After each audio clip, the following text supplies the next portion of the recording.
Hey, it's Mr. Math.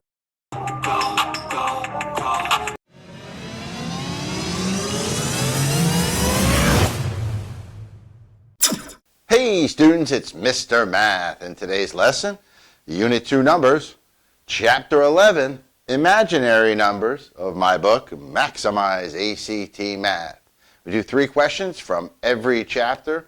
This is Chapter 11 of 51. Let's go right to number 1. What is the value of I to the 205th power? Well, what is I? I is an imaginary number. Remember, there's 2 types of numbers. There's real numbers, and now there's imaginary numbers. Now you finally get to them. I to the 205th power. Well, I follows a pattern. Look at here. I equals the square root of negative 1. I squared is the square root of negative 1 times the square root of negative 1, which is negative 1. I to the 3rd power is the square root of negative 1 times the square root of negative 1 times the square root of negative 1, which is negative I, because that's negative 1 times I is negative I. And then there's I to the 4th power, which is square root of negative 1 times square root of negative 1 times square root of negative 1 times square root of negative 1, and that equals 1, because this is 1, negative 1 times negative 1 equals 1. And that pattern keeps repeating. I to the 5th power would be this, I to the 6th, I to the 7th, I to the 8th. So there's a little trick. So we divide 4 into our power, and we're just worried about the remainder. Remember long division, students? Probably not. You haven't done it since about 4th grade. 4 goes into 5 once. 4. We have remainder 1. So the remainder is 1. Okay? So when the remainder is 1, that's our answer, I. If the remainder is 2, that's our answer. It would be negative 1. If the remainder is 3, it would be negative I. And if the remainder is 0, goes in equally, it would be 1. In this case, our remainder is 1. It's I. Answer choice A. Boom. Let's go to number 5. Which of the following is equivalent to 8 plus I over 8 minus I? Well, the math gods do not like I on the bottom, the imaginary number on the bottom of a fraction. So we have to multiply what's called the complex conjugate. And all that is we're changing the sign right here. Instead of negative, we're going to make it positive. Ready? Instead of negative, we just change the sign. But we have to do that to the denominator and the numerator.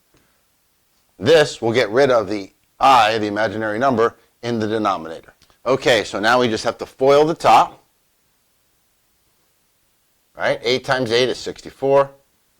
We got the plus 8i, plus 8i is plus 16i, plus I squared, all over 8 times 8, 64, minus 8i, plus 8i, those cancel.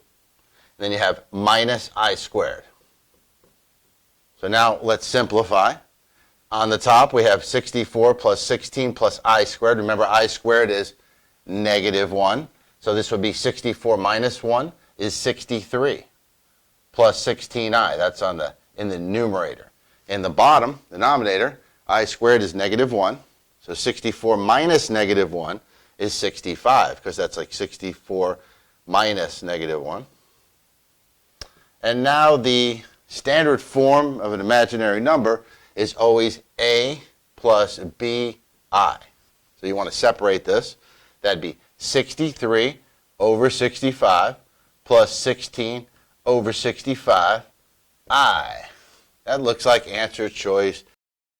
This math just makes me want to dance.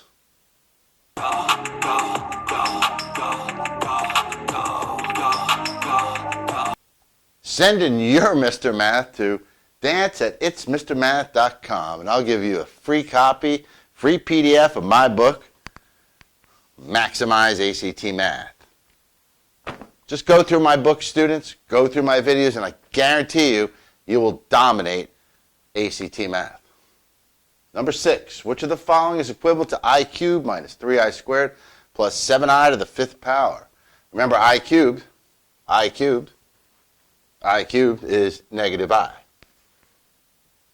Right? I squared is negative 1. So that's minus 3 times negative 1 plus 7i to the 5th power. Remember, I to the 5th power would be first power, second power, third power, fourth power, fifth power. I to the 5th power is I. Combine your like terms. 7i minus I is 6i. And negative 3 times negative 1 is 3. Just putting it in the right order. 3 plus 6i. Answer choice E. Thank you, students, for watching my video. And remember, if you want to maximize your ACT math score, get the book. Maximize ACT Math. Hope you can still go. I never answer to no, man, I still go.